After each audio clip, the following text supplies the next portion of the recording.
Hello everyone, this is प्रकृति और law prep judiciary के यूट्यूब चैनल पे मैं आप सभी का बहुत बहुत स्वागत करती हूँ। अभी हम लोग बीए से जो हमारा नया क्रिमिनल लॉ है वो समझ रहे हैं और उसको हम कंपेयर करके पढ़ रहे हैं हमारे पुराने लॉ इंडियन एविडेंस एक्ट से, जिससे आपको एक अच्छे से अंडरस्टैंडिंग हो सके कि क्या चेंजेस हुए हैं और क्या नई नई चीज़ें हमारे लॉ में ऐड हुई है, क्या पुरानी चीज़ें थी जो हटी है, क्या प्रॉपरली अब हमारा जो एविडेंस है, एविडेंस का लॉ नया भारतीय साक्ष्य अधिनियम वो बताता है। इसको हम कंपेयर करके पढ़ रहे हैं। पिछले बार हमने अभी तक कंप्लीट कर लिया है इंटरप्रिटेशन क्लॉज, जो सेक्शन 1 और 2 में दिया हुआ है बीएसए के। आज हम स्टार्ट करेंगे सेक्शन नंबर 3 से। तो जो हमारा इंडियन एविडेंस एक्ट है या फिर भारतीय साक्ष्य अधिनियम है वो बताता है एविडेंस के रूल कि कौन कौन से एविडेंसेस जो हैं उनकी कौन कौन से फैक्ट्स जो हैं उनका एविडेंस दिया जा सकता है, उन एविडेंसेस को कैसे प्रूव किया जाएगा, किन चीज़ों के एविडेंस नहीं दिए जा सकते हैं, ये सब हमारा जो एविडेंस का लॉ है वो बताता है। ठीक है, अब बीएसए में या एविडेंस में क्या हम हर फैक्ट का एविडेंस दे सकते हैं क्या? अगर जैसे कोई मर्डर का केस है या थेफ्ट का केस है तो क्या हम और भी जो चीजें काम की नहीं है उनका भी एविडेंस देंगे? कौन सी चीजों का एविडेंस देंगे, बेसिकली ये हम अब समझने वाले हैं। सेक्शन नंबर 3 हमारा कहता है कि जो एविडेंसेस हैं वो सिर्फ 2 तरीके के फैक्ट्स के दिए जा सकते हैं। किन किन के दिए जा सकते हैं? एक तो फैक्ट एंड इशू के और रेलेवेंट फैक्ट के। कोई भी फैक्ट एंड इशू या रेलेवेंट फैक्ट एग्जिस्ट करता है या नहीं करता है, इससे रिलेटेड हमको एविडेंस जो है वो देना है। कोर्ट सिर्फ उन्हीं एविडेंसेस को अलाउ करेगा, उन्हीं की एग्जिस्टेंस और नॉन एग्जिस्टेंस को अलाउ करेगा फैक्ट्स की, जो या तो फैक्ट एंड इशू है या रेलेवेंट फैक्ट है। तो कौन से फैक्ट एंड इशू होते हैं और रेलेवेंट फैक्ट होते हैं, समझते हैं हम लोग। एक एग्जाम्पल के थ्रू समझेंगे। सब पहले समझेंगे फैक्ट एंड इशू क्या होता है। अगर हम सरल भाषा में समझे तो फैक्ट एंड इशू वो फैक्ट होता है जो एक पार्टी कहती है कि ये एग्जिस्ट करता है, दूसरी पार्टी कहती है कि ये एग्जिस्ट नहीं करता है। बिल्कुल सिंपल लैंग्वेज में जिसको फैक्ट एंड इशू वो होता है जो डिटरमाइन करता है, जिसकी वजह से पता लगता है कि क्या सही में अपराध हुआ है या क्या, अगर सिविल केस है तो क्या सही में जो राइट क्लेम कर रही है पार्टी वो एग्जिस्ट करता भी है या नहीं। ये बेसिक चीज है कि इनको समझने के लिए, इनको प्रूव करने के लिए जो भी चीज डिस्प्यूट में है वो हो जाएगी फैक्ट एंड इशू। एक एग्जाम्पल के तौर पे अगर हम देखें तो अगर ए जो है वो अक्यूज्ड है कि उसने बी की वॉच चुराई है, अगर ये केस है कि क्या ए ने बी की वॉच चुराई है क्या, तो इस केस में क्या होगा? चोरी हम सबको पता है कहां पे ऑफेंस है, 378 में डिफाइन किया हुआ है आईपीसी के कि थेफ्ट क्या होता है। क्या होता है थेफ्ट? अगर कोई बिना किसी की कंसेंट के उसकी कोई मूवेबल प्रॉपर्टी लेता है और वो डिसऑनेस्ट इंटेंशन से लेता है तो वो क्या हो जाएगी? वो चोरी हो जाएगी। अब इस केस में क्या ए ने बी की वॉच चुराई है? इस केस में सबसे पहले तो क्या प्रूव करना होगा? क्या प्रूव होगा कि जो ए ने घड़ी ली है बी की, वो सबसे पहले तो ये हो जाएगा कि क्या ए के पास बी की घड़ी है क्या, क्या ए ने बी की वॉच ली है क्या। फिर दूसरी चीज क्या प्रूव होगी? अगर ये प्रूव हो गया तो फिर ए ने जो बी की घड़ी ली है क्या वो बी की कंसेंट से है क्या। फिर वो जो घड़ी थी वो डिसऑनेस्ट इंटेंशन से ली थी क्या। ये सारे क्या हो गए? थेफ्ट के हमारे इंग्रेडिएंट्स हो गए। अब ए जो है इस केस में क्या होगा? ए तो बोलेगा कि मैंने बी की घड़ी नहीं ली है, ठीक है, या मैंने जो वॉच ली है वो कंसेंट से ली है, और बी क्या बोलेगा कि नहीं मेरी कोई कंसेंट नहीं थी, ए ने ये घड़ी मेरी बिना कंसेंट के ले ली है। ठीक है, तो एक जना क्या कह रहा है? ए क्या कह रहा है कि मैंने ये वॉच कंसेंट से ली है, बी कह रहा है कि बिना कंसेंट से ली है। अब अगर ये चीज प्रूव हो जाती है कि कंसेंट से ली है तो वो चोरी होगी ही नहीं, राइट। तो ये वाला जो हमारा कंसेंट वाला पॉइंट हो गया, ये क्या हो जाएगा? इसमें फैक्ट एंड इशू हो जाएगा। हमें समझ में आ गया ना आपके फैक्ट एंड इशू क्या होता है? Fact and issue disputed facts होते हैं जिनकी वजह से राइट्स और लाइबिलिटीज या ऑफेंसेस प्रूव किए जाते हैं जो मेन एलिमेंट होते हैं, और जिसमें एक पार्टी कोई चीज को एक्सेप्ट कर रही हो, मतलब कोई पार्टी असर्ट कर रही होती है, पार्टी कह रही होती है ये हुआ है, और दूसरी पार्टी कहती है नहीं नहीं ये फैक्ट एग्जिस्ट नहीं करता है। जैसे ए तो कहेगा कि नहीं बी जो है वो तो मेरा दोस्त है, उसने मेरे को बोला था तू मेरी घड़ी रख ले, जा पहन ले शादी में, और बी तो कहेगा नहीं मैंने तो इसको बोला ही नहीं, ये चुरा के जबरदस्ती मुझे बिना बताए लेके गया है ना। तो ये क्या, यहाँ पे इंटेंशन जो है वो इंग्रेडिएंट है हमारा थेफ्ट का। तो ए जो कह रहा है कि इंटेंशन नहीं था, बी कह रहा है इंटेंशन था, तो एक इंसान फैक्ट की एग्जिस्टेंस को एक्सेप्ट कर रहा है कि ये एग्जिस्ट करता है, दूसरा कह रहा है कि ये एग्जिस्ट नहीं करता है। फिर कोर्ट के सामने एविडेंसेस पेश किए जाएंगे, दूसरे भी और दोस्त हैं वो बताएंगे कि नहीं ये दोनों जो है ये फ्रेंडली टर्म्स में थे, तो हो सकता है ए ने कंसेंट दी, बी ने कंसेंट से ही वॉच दी हो। ऐसे जो अलग अलग वहां की या तो सीसीटीवी कैमरा में देखा जाएगा कि क्या बी ने खुद ए को वॉच दी थी क्या। तो ये जो सारे फैक्ट्स हैं कि ये सीसीटीवी कैमरा देखना, ये सब क्यों प्रूव करे जाएंगे, ये किस चीज के एविडेंस है, ये इस चीज के एविडेंस है कि कंसेंट थी कि नहीं। ठीक है, तो वो एविडेंस दिए जाएंगे फैक्ट एंड इशू को प्रूव करने के लिए। ये हमारा सेक्शन नंबर 3 का फर्स्ट पॉइंट कि फैक्ट एंड इशू से रिलेटेड एविडेंसेस दिए जाएंगे, ये हो गया क्लियर। अब नेक्स्ट चीज क्या है, किस चीज के फैक्ट्स एविडेंसेस दिए जा सकते हैं, तो रेलेवेंट फैक्ट के एविडेंस दिए जा सकते हैं। रेलेवेंट फैक्ट कौन से फैक्ट्स होते हैं, वो फैक्ट्स होते हैं रेलेवेंट फैक्ट्स जो सेक्शन नंबर 5 से 55 एविडेंस एक्ट में या फिर सेक्शन नंबर 3 से 50 ऑफ बीएसए में दिए हुए हैं।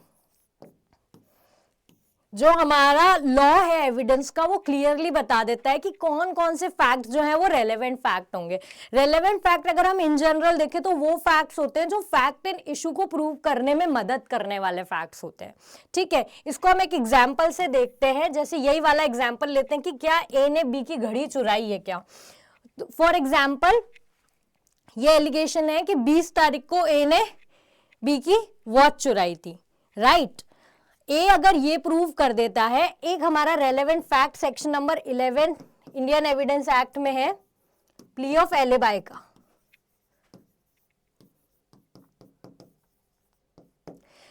क्या है प्ली ऑफ एलिबाई कि ए अगर ये प्रूव कर देता है, ए कह रहा है कि आप कह तो रहे हो कि मैंने 20 तारीख को बी की घड़ी चुराई, पर 20 तारीख को तो मैं इंडिया में था ही नहीं। 20 तारीख को तो मैं कहाँ गया हुआ था, मैं अपनी फैमिली के साथ दुबई गया हुआ था। अच्छा, स्टूडेंट्स जो भी जुडिशियल सर्विसेज की तैयारी कर रहे हैं वो लोग जुडिशरी स्कॉलरशिप टेस्ट अटेंड कर सकते हैं। लॉ प्रेप जुडिशरी ला रहा है आपके लिए इंडिया का सबसे बड़ा स्कॉलरशिप टेस्ट, जिसमें अगर आप अच्छे मार्क्स लाते हो तो आप 100% तक स्कॉलरशिप जीत सकते हो। तो बिल्कुल देर ना करें, रजिस्ट्रेशन लिंक आपको इस टेस्ट की मिल जाएगी इस वीडियो के डिस्क्रिप्शन में। तो सारे स्टूडेंट्स उस टेस्ट को जाके अटेम्प्ट करेंगे और अपना स्कोर देखेंगे। इससे आपको पता लगेगा कि ऑल इंडिया लेवल पे आपका जो स्कोर है वो कैसा हो रहा है, आप क्वेश्चंस बना पा रहे हो या नहीं, और अगर आपके अच्छे मार्क्स आते हैं तो आप स्कॉलरशिप तो जीत ही सकते हो। तो डिस्क्रिप्शन में दी गई लिंक के थ्रू आप लोग ये टेस्ट जो है एक्सेस करिए। नेक्स्ट चीज क्या देख रहे थे अभी हम कि जो ए है वो ये अगर कहता है कि आप कह रहे हो कि मैंने उसकी घड़ी चुराई है, पर मैं तो उस दिन था ही नहीं, मैं तो उस दिन अपनी फैमिली के साथ दुबई गया हुआ था, राइट। तो ये फैक्ट क्या हो गया, ये फैक्ट थेफ्ट का कोई एसेंशियल एलिमेंट तो नहीं है, पर जो थेफ्ट है, चोरी हुई है या नहीं, इसको प्रूव करने के लिए बहुत जरूरी है। अगर ये प्रूव हो जाता है कि ए तो उस वक्त था ही नहीं इंडिया में, वो तो दुबई गया हुआ था, तो क्या ये संभव है कि चोरी उसने की होगी? नहीं है। तो इसलिए वो जो दुबई गया हुआ था, ये वाला फैक्ट क्या है, ये फैक्ट हमारा रेलेवेंट है और इसको प्रूव करने के लिए कि क्या वो दुबई में था या नहीं, एविडेंसेस दिए जा सकते हैं, क्योंकि सेक्शन नंबर 3 बीएसए का कहता है कि एविडेंस आप रेलेवेंट फैक्ट के दे सकते हो। तो क्या क्या फैक्ट्स हो जाएंगे इसमें रेलेवेंट फैक्ट को प्रूव करने के लिए, कि उसकी एक ही जो है वो टिकट्स हो सकती है, दुबई की टिकट्स, या उसने वहां पे कहीं पर रेस्टोरेंट में खाना खाया है, जहां उसने स्टे करा है वहां का रिसीट हो सकती है। तो ये वाले फैक्ट्स ऐसे तो हमारे लिए इंपॉर्टेंट नहीं है कि वो कहाँ घूम रहा है, क्या कर रहा है, पर क्योंकि ये फैक्ट एंड इशू से रिलेटेड है और ये रेलेवेंट फैक्ट है हमारे सेक्शन 3 से 10 के बीच में, इसलिए इनका एविडेंस जो है वो दिया जा सकता है। तो हमने अब एकदम अच्छे से समझ लिया है कि किन किन चीजों का जो एविडेंस है वो दिया जा सकता है। अब हम स्टार्ट करने वाले हैं कि कौन कौन से फैक्ट रेलेवेंट होंगे। हर फैक्ट तो रेलेवेंट हो नहीं सकता, कौन कौन से फैक्ट ऐसे हैं जो फैक्ट एंड इशू को प्रूव करने में सही में मदद करते हैं, कौन से रिलेटेड है। तो उसमें सबसे पहला हमारा कौन सा है, अच्छा इससे पहले हम इसके इलस्ट्रेशंस देख लेते हैं और एक्सप्लेनेशन देख लेते हैं। सेक्शन नंबर 3 का एक्सप्लेनेशन ये कहता है बेसिकली कि अगर कोई सिविल लॉ है उसमें मना किया हुआ है कि आप इस चीज का एविडेंस नहीं दे सकते, तो इवन इफ वो फैक्ट एंड इशू या रेलेवेंट फैक्ट है इंडियन एविडेंस एक्ट में, तो भी उसका एविडेंस नहीं दिया जाएगा। नेक्स्ट चीज इलस्ट्रेशन है। तो इलस्ट्रेशन अपन को एविडेंस लॉ के और आईपीसी के या बीएनएस के बहुत ज्यादा अच्छे से फोकस करके पढ़ना है। क्यों पढ़ना है बहुत अच्छे से, क्योंकि जो एविडेंस लॉ है या आईपीसी है, कॉन्ट्रैक्ट है, इनमें क्या है, इलस्ट्रेशंस ही डायरेक्टली एग्जाम में पूछ लिए जाते हैं, चाहे वो प्रीलिम्स हो चाहे वो मेंस हो। इन क्वेश्चंस को उठा के सीधा एप्लीकेशन बेस्ड क्वेश्चन बना दिया जाता है। फिर क्या होता है, फिर बच्चे कंफ्यूज होते हैं कि ये क्वेश्चन कहाँ से आ गया, तो एप्लीकेशन बेस्ड है, हम तो समझ ही नहीं पा रहे हैं इसको कैसे अटेम्प्ट करें। तो आप इलस्ट्रेशंस अच्छे से पढ़ के जाओ, आपके एप्लीकेशन बेस्ड बन जाएंगे। या तो सीधा ये क्वेश्चन आपको मेंस में देखने को मिलेगा इलस्ट्रेशन, या फिर इसी में बस थोड़ा बहुत नाम चेंज कर देंगे, जैसे ए की जगह एक्स वाई, जैसे ए और बी है वहां पे एक्स और वाई कर दिया, या किसी का नाम दे दिया, राम और श्याम दे दिया, ठीक है। तो देखा जाए तो मोटा मोटा यही सारे क्वेश्चन जो इलस्ट्रेशन वाले हैं उनको एप्लीकेशन बेस्ड के फॉर्म में पूछ लेते हैं, इसलिए इलस्ट्रेशन हम बहुत अच्छे से पढ़ेंगे। क्या कहता है पहला, कि अगर ए को बी के मर्डर के लिए ट्राई किया जा रहा है कि ए ने बी को पिटाई करके और मार दिया, उसकी डेथ कॉज कर दी। अब इसमें क्या क्या चीजों के फैक्ट्स, क्या क्या फैक्ट्स जो है वो फैक्ट एंड इशू होंगे। तो क्या क्या होंगे, हमको तो अभी हमने पढ़ा है कि हमको क्या देखना है, फैक्ट एंड इशू क्या होंगे, कि क्या क्या इंग्रेडिएंट्स है जिनसे वो ऑफेंस बन रहा है। बेसिकली मेनली वो ही फैक्ट एंड इशू होते हैं। पहला क्या है, A is beating with B, A is beating B with club, क्या ए उसको मार रहा है। दूसरी चीज क्या हो गई, क्या उसके ए के मारने से बी की कॉज हुई है क्या, डेथ। तीसरा क्या, ए का इंटेंशन था बी को मारने का। ये सारे क्या हो जाएंगे, हमारे फैक्ट एंड इशू हो जाएंगे। नेक्स्ट सेक्शन जो है वो हमारा बहुत ज्यादा इंपॉर्टेंट सेक्शन है। क्या है, सेक्शन नंबर 4। पहले ये क्या था, ये बीएसए का सेक्शन 4 है, पहले ये कहां था, section number 6 of Indian evidence act में। किस चीज की बात करते हैं ये, तो ये बात करते हैं रेस जेस्टे की। क्या है रेस जेस्टे, रेस जेस्टे हमारा एक प्रिंसिपल है जो इंग्लिश लॉ में उसको रेस जेस्टे के नाम से जाना जाता है, और हमारे इंडियन लॉ में उसको सेक्शन 6 में या अब नए लॉ में सेक्शन नंबर 4 में इनकॉर्पोरेट कर दिया है। जैसे बहुत सारी ऐसी चीजें होती है तो डायरेक्टली फैक्ट एंड इशू नहीं होती, पर वो उस ट्रांजैक्शन का पार्ट होती है। कौन कौन सी चीजें ट्रांजैक्शन का पार्ट होगी वो अभी हम समझेंगे। हम पहले इसका बेसिक प्रोविजन पढ़ते हैं कि वो क्या कहता है। क्या कहता है वो, फैक्ट्स विच दो नॉट इन इशू, ऐसे फैक्ट जो एक्चुअली इशू में नहीं है, ठीक है। क्या हो जाएगा, फैक्ट्स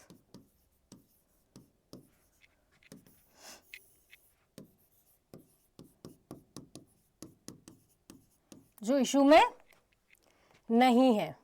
फिर दूसरी चीज क्या है, are so connected with fact and issue और रेलेवेंट फैक्ट, पहले यहाँ पे क्या था, सिर्फ फैक्ट एंड इशू वर्ड था, पर अब रेलेवेंट फैक्ट को भी इन्होंने ऐड कर दिया है, ठीक है। तो fact though not in issue are so connected with fact in issue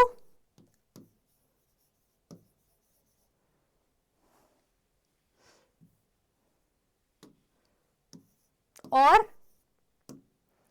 relevant fact that they form part of same transaction are relevant whether they occurred at same time and place or at different time and different place। मतलब कोई ऐसे facts जो actually fact and issue नहीं है, पर वो इस तरीके से कनेक्टेड है फैक्ट एंड इशू या रेलेवेंट फैक्ट से कि वो रेलेवेंट हो जाएंगे, भले वो सेम टाइम पे हुए हो या डिफरेंट टाइम पे हुए हो, डिफरेंट टाइम डिफरेंट प्लेस पे हुए हो। बहुत कंफ्यूजन हो गया है ना, अभी बताते हैं इसको कि अभी हम समझेंगे कि क्या होता है ये एक्चुअली। तो facts though not in issue so connected with fact in issue और relevant fact that they form part of same transaction, though चाहे वो सेम या डिफरेंट टाइम एंड प्लेस पे हुए हो। इसको हम केसेस के थ्रू समझेंगे, सो दैट ये जो एग्जाम्पल्स मैं दे रही हूं आपको, ये केसेस के ही दूंगी, सो दैट आपको ना केस भी अपने आप याद हो जाएंगे, केस की पिक्चर आपको बहुत अच्छे से समझ आ जाएगी, ठीक है। पहले हमने फैक्ट्स हमने समझ लिया कि बेसिक मीनिंग क्या है, अब हम इसको एक एग्जाम्पल से समझते हैं। फॉर एग्जाम्पल, ए जो है उसको ए अक्यूज्ड है कि उसने बी की डेथ कॉज करी है, ठीक है। ए ने बी की डेथ कॉज करी है और अगर ये एक्सीडेंट कॉज कर दिया बी का, राइट। अब इस केस में जो सी है वो ये गवाही देता है कि मैंने देखा था कि ए बहुत तेज ट्रक चला के जा रहा था। ध्यान से सुनना है ये चीज, ए सी जो है ए अक्यूज्ड है इस केस में, ए इस चीज का अक्यूज्ड है कि उसने बी की डेथ कॉज करी है बाय एक्सीडेंट,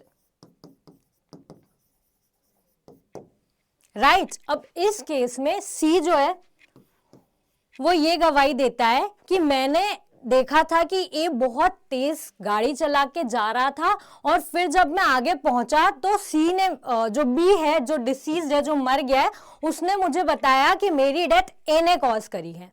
अब यहाँ पे सी ने डायरेक्टली तो नहीं देखा कि ए ने बी का मर्डर करा है, तो वो आई विटनेस तो नहीं है ना, उसने घटना को होते हुए तो नहीं देखा, पर सी की जो गवाही है, सी की ये स्टेटमेंट कि मैं जा रहा था, फॉर एग्जाम्पल ए की गाड़ी आगे आगे जा रही होगी, सी के पीछे जा रही होगी, उसने देखा होगा कि ए बहुत तेज गाड़ी भगा के लेके जा रहा है। आगे जैसे सी भी गया उस रोड पे तो उसने आगे जाके देखा कि बी जो है वो नीचे उसका एक्सीडेंट हुआ है और नीचे गिरा हुआ है। अब सी ने गाड़ी रोकी, उसने उतर के देखा तो बी बिल्कुल बहुत ज्यादा मरने जैसी कंडीशन में था, एक्सीडेंट की वजह से चोट लगी हुई थी। तो बी ने कहा वो जो गाड़ी आगे गई है वो मुझे टक्कर मार के गई है, राइट। अब इस केस में सी ने तो नहीं देखा कि ए ने बी को टक्कर मारी है या नहीं मारी है ना, और बी जो है वो तो जब तक केस हुआ तब तक मर चुका था। तो ये जो स्टेटमेंट बी ने सी को दी, ये क्या है, ये उस ट्रांजैक्शन का पार्ट है। दो सी ने नहीं देखा, अब सी का जो स्टेटमेंट है कि बी ने मुझे बताया कि ये गाड़ी टक्कर मार के गई है आगे वाली, ये हियर से एविडेंस हो जाएगा, जो कि हमारा इंडियन लॉ एविडेंस में या बीएसए में एडमिसिबल नहीं होता है। आप कोई भी विटनेस सिर्फ उन चीज की स्टेटमेंट दे सकता है जो उसने खुद देखी या सुनी है। पर इस केस में क्या हुआ है, इस केस में जो बी ने बोला वो उसी ट्रांजैक्शन का पार्ट था, वो इतनी स्पॉन्टेनियस चीज थी कि वो उसी वक्त हाथों हाथ हुई। उसकी गाड़ी निकली, वो रुका, फिर उसने फटाफट से पूछा, ये उसी ट्रांजैक्शन का पार्ट हो गया बी की डेथ की जो ट्रांजैक्शन है उसका।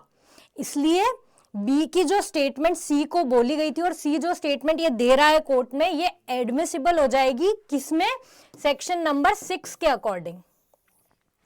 ठीक है, और ये जो पूरी मैंने आपको कहानी सुनाई है, ये कौन सा केस है, ये हमारा आर वर्सेस फॉस्टर का केस है।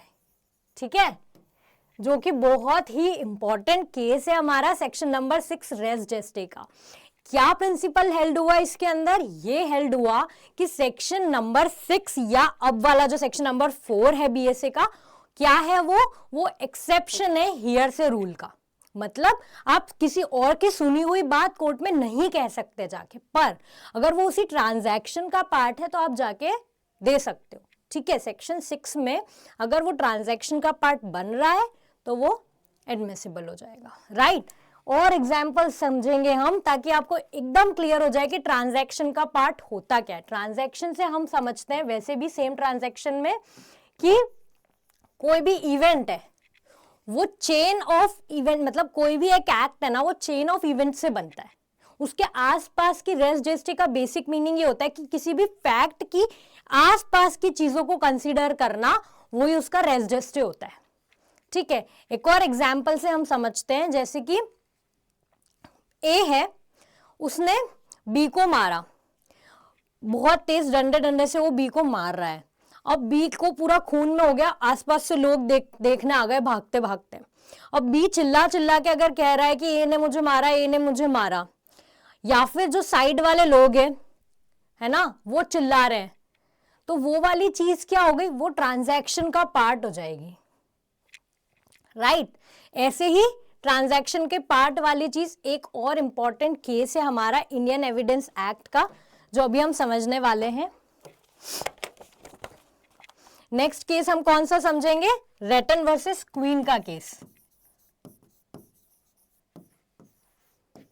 क्या हुआ इस केस में, इस केस में हस्बैंड पे एलिगेशन लगी कि उसने अपनी वाइफ को मारा है। ठीक है, अब हस्बैंड क्या कहता है, हस्बैंड ये कहता है कि वो जो मैंने मतलब ए ने एलिगेशन क्या है कि हस्बैंड ने किल किया वाइफ को।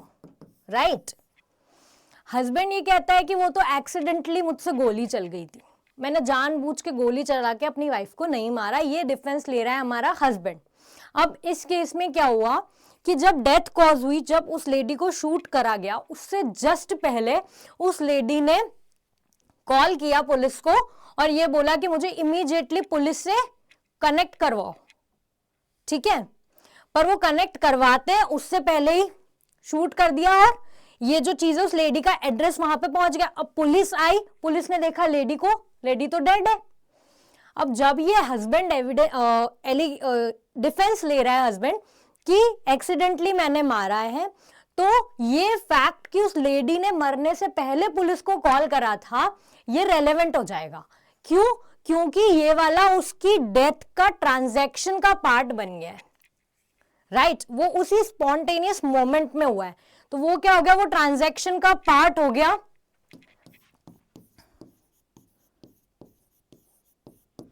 क्या ट्रांजैक्शन का पार्ट हो गया, जो उस लेडी ने कॉल करा पुलिस को, वो वाली चीज। तो वो फैक्ट उसने मरने से पहले पुलिस को कॉल करा, ये ऐसे देखा जाए तो बहुत ज्यादा कुछ इंपॉर्टेंट चीज नहीं, पर क्योंकि वो ट्रांजैक्शन का पार्ट बन गया है अब, तो वो रेलेवेंट हो जाएगा। कहां रेलेवेंट हो जाएगा, वो एज रेस जेस्टे। राइट, तो ये हमारा बहुत ही इंपॉर्टेंट केस है, सारे स्टूडेंट्स इसको नोट करेंगे, रेटन वर्सेस क्वीन का केस। हो सकता है ये केस का नाम पूछ ले, हो सकता है इस केस के जो फैक्ट्स हैं उनको क्वेश्चन बना के पूछ ले। राइट, तो हमको इसलिए ये जो बहुत लैंडमार्क केसेस हैं वो अच्छे से समझना है, इससे हमें अंडरस्टैंडिंग जो है हमारी वो भी डेवलप होगी कि कौन कौन सी चीजें ट्रांजैक्शन का पार्ट मानी जा रही है। नेक्स्ट केस हम देखेंगे जो बहुत बार प्रीलिम्स में पूछा जाता है। नेक्स्ट केस है हमारा Sawaldas versus state of Bihar का केस। इस केस में क्या हुआ था, A assaulted B on neck with a knife which is seen by bystanders bystanders who exclaim A is killing B, it was held to be relevant as this exclamation is a part of transaction। जो अभी मैंने आपको थोड़ी देर पहले example बताया था वही चीज कह रहा है ये केस कि A जो है वो B को मार रहा है, ठीक है, उसकी पिटाई कर रहा है।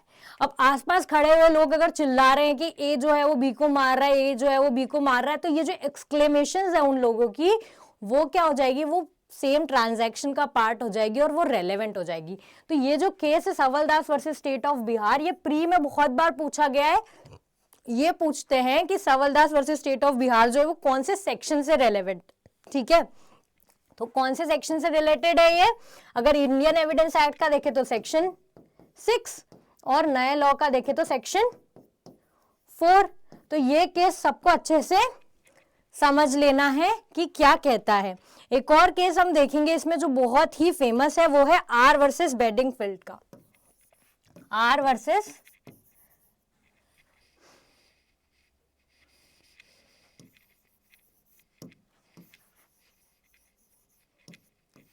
क्या हुआ था इस केस में। इस केस में women with injury on throat said to witness Aunt, see what Bedingfield has done to me. This statement was not admissible as statement was made after the incident was over.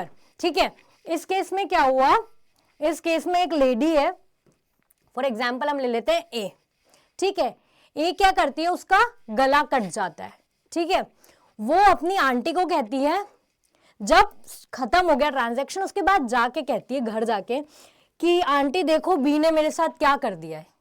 तो अब ये transaction का part नहीं है। पर वो truck वाला incident जो हमने देखा था आर वर्सेस फॉस्टर, वो क्यों था, क्योंकि वो एकदम स्पर ऑफ द मोमेंट में हुआ, ठीक है। तो यहाँ पे कोर्ट क्या देखेगा कि जो बता रहा है, जो स्टेटमेंट मेड कर रहा है, क्या उसके पास सोचने का टाइम था क्या।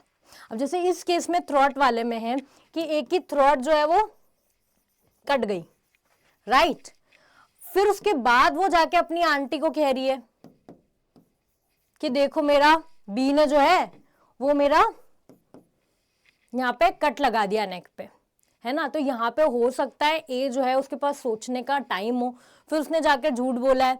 तो अगर वो उसी मतलब बेसिक्स में ये देखेगा कोर्ट कि क्या वो उस ट्रांजैक्शन का पार्ट था क्या, मतलब उसी स्पॉन्टेनियसली हुआ कि नहीं, राइट। इसमें मेन चीज क्या है कि अगले इंसान को सोचने का टाइम ही नहीं मिला, वो उसी का पार्ट है, एकदम स्पॉन्टेनियसली अगर वो चीज हुई है तो फिर वो रेलेवेंट होगी, ऐसे रेलेवेंट नहीं होगी। तो ये केस क्यों इंपॉर्टेंट है, इस केस में ये बताया था कि कब रेलेवेंट नहीं होगी, ठीक है। तो अभी हमने सारे केसेस समझ लिए, सारा एकदम अच्छे से समझ लिया कि किन किन केसेस में जो है हमारा ट्रांजैक्शन का पार्ट बनेगा, किसमें नहीं बनेगा। अब ये वाला चीज जो है फैक्ट इन इशू या रेलेवेंट फैक्ट को भी ऐड कर दिया है, मतलब अगर रेलेवेंट फैक्ट का भी ट्रांजैक्शन है तो वो भी रेलेवेंट हो जाएगा। इसको हम कैसे समझेंगे कि जैसे हमारा दुबई वाला केस था, है ना, वो क्या था, दुबई वाला केस हमारा क्या था कि वो दुबई गया है, ये हमारा रेलेवेंट फैक्ट है प्ली ऑफ एलिबाई को प्रूव करने के लिए, राइट। तो प्ली ऑफ एलिबाई को प्रूव करने के लिए भी अगर कोई सेम ट्रांजैक्शन की चीजें हैं तो वो भी रेलेवेंट हो जाएगी।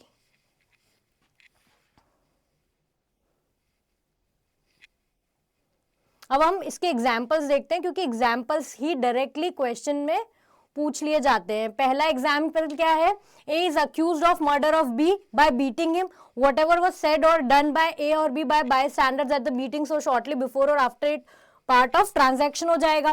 जैसे जब ए बी को मार रहा है, अगर वो चिल्ला रहे हैं या फिर कह रहे हैं कि पहले ए ने ऐसा किया था इसलिए बी इसको मार रहा है, या मतलब बी ने कुछ ऐसा किया था इसलिए ए उसको मारा है, जो भी चीजें उस वक्त हो रही है, उस मोमेंट में हो रही है, वो सब ट्रांजैक्शन का पार्ट हो जाएगी, ठीक है। हो सकता है वो उन चिल्लाने वालों की वजह से जो स्टेटमेंट है उनसे पता लगे कि क्यों मार रहा है, तो इसलिए ये सारी चीजें क्या है हमारी रेलेवेंट फैक्ट हो जाएगी। जब ए बी को मार रहा है, जो भी उस वक्त या हाथों हाथ उससे जस्ट पहले, उसके जस्ट बाद बोल रहे हैं, आसपास के लोग चिल्ला रहे हैं, तब। नेक्स्ट हमारा क्या है, A is accused of waging war against government of India by taking part in armed insurrection, ठीक है। तो उस वक्त जो लोग प्रॉपर्टीज तोड़ रहे हैं या जो लोग नारे लगा रहे हैं, वो सारे क्या हो जाएंगे, वो सारे सेम ट्रांजैक्शन के पार्ट हो जाएंगे। नेक्स्ट चीज, ये वाला एग्जाम्पल भी हम समझेंगे एक, क्योंकि ये थोड़ा सा इंपॉर्टेंट है। क्या कहता है ये कि ए ने बी को सू करा for a libel content in a letter forming part of a correspondence. मतलब ए ने जो है वो सू करा बी को कि बी ने उसके अगेंस्ट जो है कुछ गलत गलत डिफेमेटरी लेटर्स लिखे हैं, राइट। तो यहां पे इस केस में और जो लेटर्स ए और बी के द्वारा एक दूसरे को लिखे गए थे ना, वो रेलेवेंट हो जाएंगे। क्यों हो जाएंगे? क्योंकि वो सेम ट्रांजैक्शन का पार्ट फॉर्म कर रहे हैं, इसलिए वो रिलेटेड हो जाएंगे। ठीक है, ए ने अगर कोर्ट के सामने ये बोला कि बी ने जो भी मेरे को आज लिखा है इस लेटर में, एग्जैक्ट इस तारीख के लेटर में, वो डिफेमेटरी है, तो कोर्ट ये देखेगा पहले इन दोनों के बीच में किस तरीके के लेटर्स एक्सचेंज हुए हैं। क्यों? क्योंकि हो सकता है ये लेटर, जैसे ए ने बोला कि इस तारीख का लेटर डिफेमेटरी है, तो इससे पहले ए ने खुद ने बी को कुछ लेटर लिखा होगा, तो वो क्या हो जाएगा, वो उसी ट्रांजैक्शन का पार्ट हो जाएगा, इसलिए वो रिलेटेड हो जाएंगे। ये कहता है ये वाला हमारा इलस्ट्रेशन। ठीक है, letters between parties relating to the subject out of which, उसी मैटर पे, ठीक है, which libel arose and forming part of correspondence in which it is contained are relevant though they do not contain libel itself। भले ही वो जो पुराने letters हैं उनमें एक दूसरे के अगेंस्ट डिफेमेटरी चीजें नहीं हो, पर उसी मैटर पे अगर पहले कोई बात हुई है ना उन दोनों के बीच में, तो वो सारे लेटर्स जो है यहाँ पे वो रिलेटेड हो जाएंगे, वो सेम ट्रांजैक्शन के पार्ट हो जाएंगे। Next the question is whether certain goods ordered from B were delivered to A,